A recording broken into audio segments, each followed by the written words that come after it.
Ikaw, makinig kami, sasabihin ako sa'yo Kung gusto mo talagang yumaman ng todo, pakinggan mo to. Pero kung hindi, kung ayaw mo, kung wala kang pake, di wag, di ba? Ganun lang naman yun. So kung tingin mo, hindi para sa'yo to, 4 letters lang yung tatandaan mo. 4 letters lang. STFU. Okay?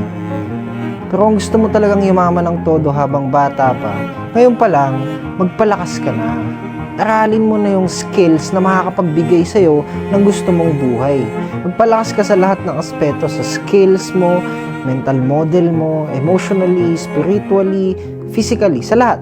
Balikan mo to after 10 to 15 years from now and I'm sure sasabihin mo, tama ako. Kasi walang kwenta kung isang aspeto lang ng buhay mo ang maayos. Palakasin mo lahat, diba? Huwag ka na gumawa ng mga walang kwentang bagay. Nasasayang na yung oras mo dyan. Tandaan mo yan.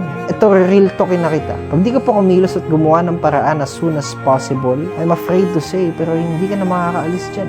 Masakit man marinig, pero hanggang dyan ka na lang. Habang buhay ka na lang nanonood sa mga taong tinitingala mo. Habang buhay ka na lang manonood dyan sa internet. Dyan sa telepono mo. Kaya nga ang sinasabi ko sa'yo, kumilos ka na habang maaga pa, habang bata ka pa, at habang kaya mo pa. Kasi totoong taong may malasakit lang ang magsasabi nito sa'yo. Karamihan ng tao, dadaling ka lang yan sa mga walang kwentang bagay. Sa mga bagay na masasayang na yung oras mo. Kaya ako na mismo magsasabi sa'yo, galing sa isa, sa pinakakilalang bata ngayon na yumaman, pero galing sa hirap. Nakita nyo kung paano ko sinimulan lahat. At ang masasabi ko lang sa'yo, simulan mo na magpalakas ng sarili mo. Magpataba ka ng utak. Talinuhan mo. Kung gusto mo makaalis sa kung nasaan ka man ngayon, ito na yung panahon para magalit ka. Kaya magalit ka habang maaga pa. Huwag mo na masyadong baitan, yabangan mo na. Lagyan mo na ng angas, di ba? Sabi nga sa kanta nila, Uncle Flo G, lagyan mo ng angas. Dahil ang buhay, hindi naman yan magiging mabait sa'yo. Ganon din yung ibang tao. Kailangan mong sipagan at you have to make your way out of the rat race. Baka kasi yung mga magulang mo naging masyadong mabait kaya nandyan pa rin kayo. Kaya ikaw na ang magpabago ng lahat. Ipangako mo na ikaw ang mag-aalis sa inyo dyan sa hirap ng buhay nyo ngayon. Galingan mo sa lahat. Magalit ka na kasi relax ka dyan. Gulong ka na sa kwarto. Hindi mo alam kung paano gawin. Pero ang mahalaga, inaaral mo. Basta magpalakas ka sa bagay na yun. Basta umaasa ka na may mangyayari at kinikilusan mo. Mahalaga lang naman na alam mo Alam mong yayaman ka. Alam mo nga asenso ka. Alam mo may mangyayari. Yun lang naman yung mahalaga na malaman mo na posible. Kasi gusto mo ng totoo? Ha? Real talkin na kita, ha?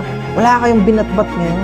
Wala ka ng bilang ngayon. Huling-huli na kayo sa lahat. Ang dami dito ang kaidaran ko. Iwan na iwan Puro kasi kayo laro. Puro kayo memes. Puro kayo patawa. Puro kayo kalandian. Puro party. Katarantaduan. Puro bisyo. Wala na kayong ginawang tama kundi kumain lang ng 3 beses sa isang araw. Tapos kayo pa tong masyadong madaming arte sa mundo. Sisihin mo pa pati mga magulang mo, pati lola at lolo mo, pati mga tito at tita mo kasi hindi nila kayo pinalaki sa masaganang pamilya. Tanggapin mo lahat. Accept everything and move forward. Accept that it is what it is. And you're the one in charge of your own damn life. Move. Gumalaw ka na. Pumalag ka na. Kumilos ka na dahil madali lang naman yan. Hindi naman masyadong mahirap. Not to brag, pero just an eye-opener. Okay, nagbago ang buhay ko 6 months lang. 17 ako nun. Putya, ikaw pa kaya?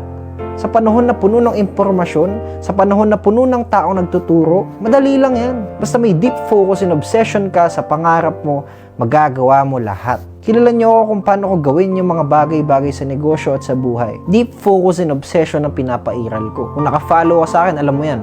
Diba? Gusto kong gayahin nyo yun. Kasi sa bagay na ginagawa mo at sa gusto mong gawin, ganoon ka dapat ka-obsessed. Kaya ako umasenso dahil dun, sa simpleng bagay lang na yun. Dahil sa standard ko bilang tao. So, iangat mo yung standard mo. Ngayon pa lang, iwanan mo lahat. Magsolo ka na. Nandito ako, magpagabay ka kung kailangan mo. Panoorin mo lahat ng tao na maituturo at makakapagpabago ng buhay mo. Panoorin mo ako. I-goal mo na makasama ka balang araw. Iwan na kayo Hindi kayo kikilos, may iwan talaga kayo. Pero ayoko mangyari yun. Andito ako para magbigay ng payo, ng kaalaman at motivation sa inyo. Iaangat ko rin kayo, gagawin ko lahat para maraming maisama dito. I'm going to do everything. Pero putya, tulungan nyo rin naman yung sarili nyo. Magkaroon din naman kayo ng bilang sa mundo. Real knowledge ang kailangan natin dito. Real skills, real passion and craft na may ibubuga. Kasi yun ang kailangan para manalo. Tatanungin nyo hindi mo pa rin alam kung paano. O magkaroon ka ng idol, ng ifa-follow, ng papanoorin, magkaroon ka ng gagawin. Tapos dapat may matatapos ka din, magkaroon ka ng pangarap na mataas, ng sense of urgency, ng mindset na matindi, tapos mawalan ka dapat ng emosyon.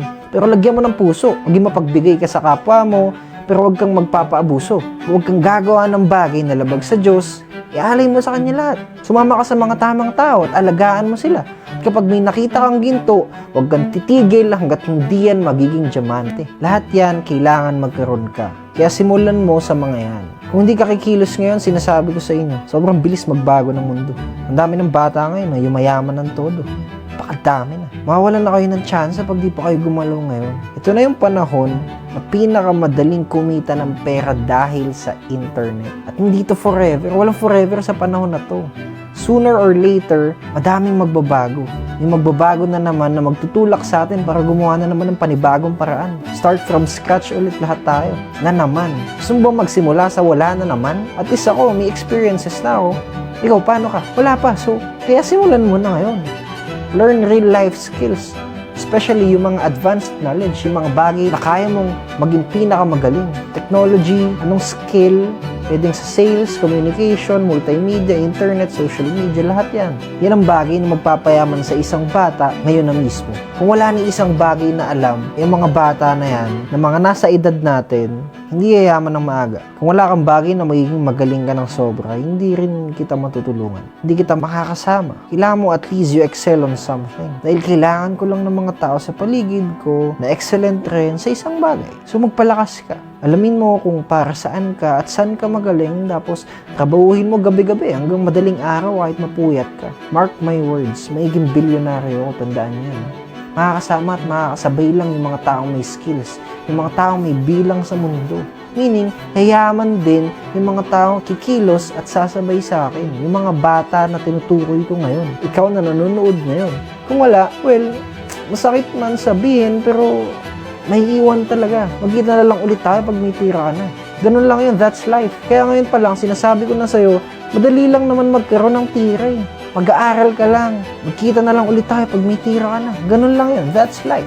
Kaya ngayon pa lang, sinasabihan ko na kayo, madali lang magkaroon ng tira. Mag-aaral ka lang ng mga bagay na wala sa school. Advanced knowledge, book knowledge, people knowledge, experience ng iba't ibang tao na nagawa na yung mga bagay na gusto mong makamit. Ganun lang kasimple. Kung ikaw uupo ka sa classroom at sasabay ka lang sa inaaral ng mga kaklase mo, tinuturo ng teacher mo, huwag ka nang umasa na makakalaya ka dyan agad. Hindi niya nabibigay yung buhay na gusto mo agad. Kung gusto mo talaga ng pambihirang resulta, kung gusto mo talaga ng sobra, ngayon pa lang dapat mas malalim ka na sa teacher mo. Yung proof mo, hindi tuturo sa'yo lahat yan. So, kailangan voluntary learning. Self-earned knowledge ang key. Hindi kung ano lang ipasok sa kokote mo, sapat na sa'yo yun. Uwi ka na agad sa bahay. Hindi ka na mag-aaral, tas laro ka na agad. Kung okay na yung enough knowledge na tinuturo sa curriculum natin, sana lahat tayo pare-parehas na kahit papano, hindi naghihirap sa buhay, kaso hindi. Kaya ikaw, umiba ka. Huwag kang gumaya sa karamihan kung ayaw mo sa buhay na meron ng karamihan. Iwanan mo lahat. Delete mo lahat ng laro sa telepono mo. Magpalaki ka ng katawan, magpalakas ka sa isang bagay o maraming bagay, magpataba ka ng utak, tapos gumawa ka ng paraan kung paano kumita ng pera para magkaroon ka ng value. Bilang lalaki, kailangan yun. Isa pa, hindi mo ba naisip na malapit na tumanda yung mga magulang mo? Palubog na sila habang ikaw palitaw pa lang. Hindi sila palagi nandyan, baka akala mo. Baka magulat ko, dumating na yung araw na wala na sila sa tabi mo, tapos tsaka ka lang manggigigil at gagalaw. Ayaw mo dumating sa punto na masasabi mo na sana pala inagahan ko na. Sana pala ginalingan ko na mas maaga. Baka siguro nag-iba yung takbo ng buhay namin. Alam mo, sinasabi ko to hindi para mawalan ka ng pag-asa. Hindi para mawalan ka ng gana o maisip mo na mahirap. Sa dami ng tao na ni-real talk ko, sure ako, kung mahinang nilalang ka, manginginig ka eh. Baka hindi mo nalang gawin. Kasi maisip mo, mahirap pala eh. Sabi ni Josh, mahirap daw. Diba? Pero kung totoo may pangarap at may tira ka talaga, dapat kaganahan ka at magigigil ka na. Pero ikaw pa rin ang bahala, buhay mo yan. Ikaw ang magdesisyon kung kikilos ka ba o hindi. Pag sinimulan mo ngayon, malabang sa 2025, wala ka pa rin alam na kakaiba o mas advanced sa knowledge ng society. Pag nagsimula ka ngayon so, ang payo ko lang, keep on learning, or kung hindi man, start now. Mas masarap tumanda na maraming nagawa at napatunayan dito sa mundo. Work on your purpose. Dahil lang batayan lang na natapos mo yung mission mo dito sa lupa at nagawa mo yung purpose mo sa kapwa mo, alam nyo kung ano? Ay kung gaano kahaba yung pila ng sasakyan na paparada sa araw ng libingan mo.